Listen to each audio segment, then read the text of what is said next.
The cover page of One Punch Man Chapter 212 features a pretty distracting shot of Tatsumaki while King, Genos, and Saitama mess around in the pool. Sweet Mash just told Saitama his biggest secret. By cursing his own ugliness, he has been transformed into a monster.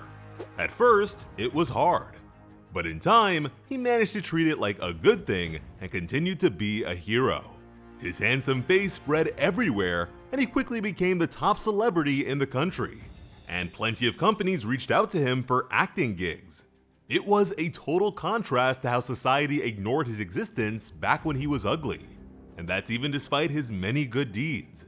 Sweet Mask knew that outward beauty has the power to cloud the vision of others, and before he knew it, he became the very same way. Even now, he has never shown his real face to anyone, and speaking honestly, he's begun to feel the monsterization spread to his mind in recent times. And that revised chapter of him slaughtering Narinki's private squad shows just how dangerous that can be. With an anxious tap, he explained that killing monsters might be the only reason he's been able to remain on the side of humanity.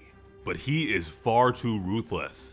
In a situation where only one side can be saved, he will sacrifice a side with fewer casualties without a second thought.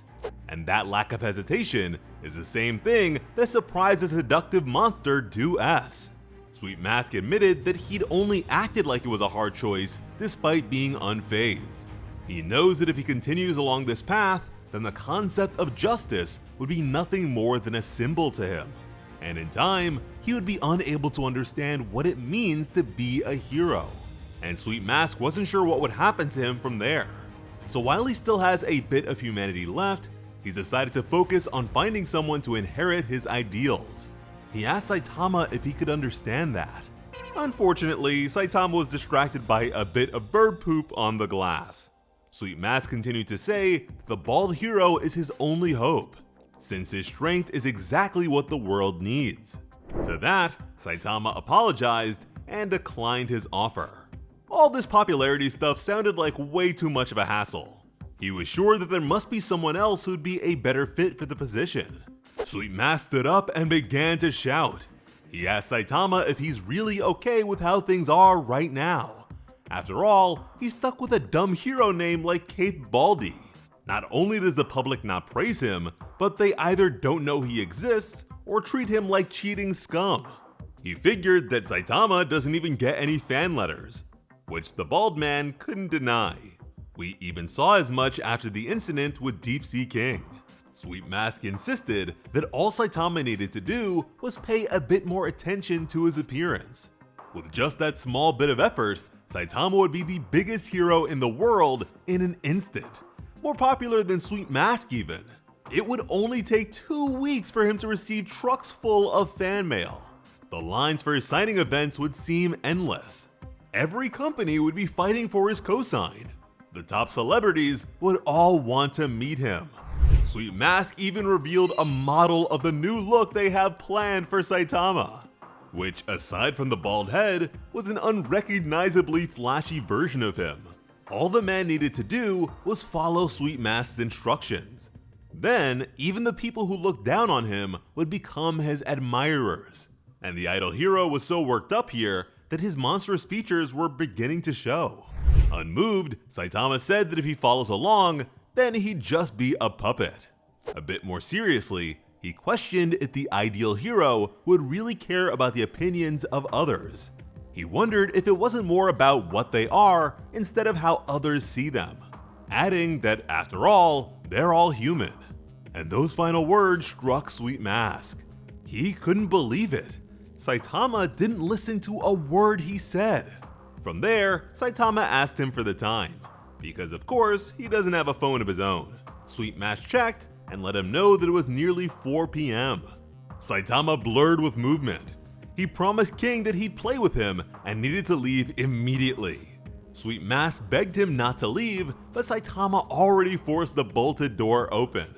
Saitama leapt away and let Sweet Mask know that if he ever wants to have lunch again, then just let him know. But he was in a hurry, so he bid the man farewell. Sweet Mask was disappointed, but refused to give up so easily.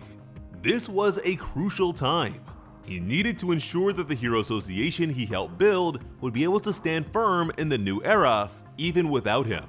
He also figured that he'd need to pay to repair the door that Saitama broke. Now, despite Sweet Mask's assumption, I do think that Saitama was listening to him. This situation is framed in a way that reflects how Saitama didn't listen back at the cafe or during his lessons. The chapter intentionally avoids showing Saitama's reactions to anything other than what the hero said. But we should all know Saitama stands on monsters by now. If they're irredeemable bad guys, then he destroys them. Otherwise, he has no problem with them at all. Sweet Mask being a monster is as remarkable to him as bird poop on a glass. It's not that he wasn't listening, it's just that he doesn't really care. Sweet Mask sat down and was alone with his thoughts. But soon, he began to hear some strange sounds from down below. He wondered if it was some sort of special event. He listened closer, and his eyes went wide. Those weren't cheers, they were screams. A sinister clown was smiling after taking down the security guards. The wicked jester found pleasure in being observed by others. Civilians were worried as he began to hop around.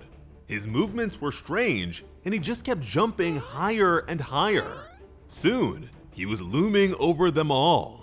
With devious glee, the evil clown set his sights on the innocent people, but his mallet was caught by a hero. Sweet Mask was here to execute justice. He shoved the hammer right back into the massive clown's face. And you already know that this is going to be one hell of a fight, so I hope you'll be here for the next one. And hopefully the clown doesn't pull any cosmic shenanigans. As always, I'm Slice of Otaku. Thank you all so much for watching and have an awesome day. I love you.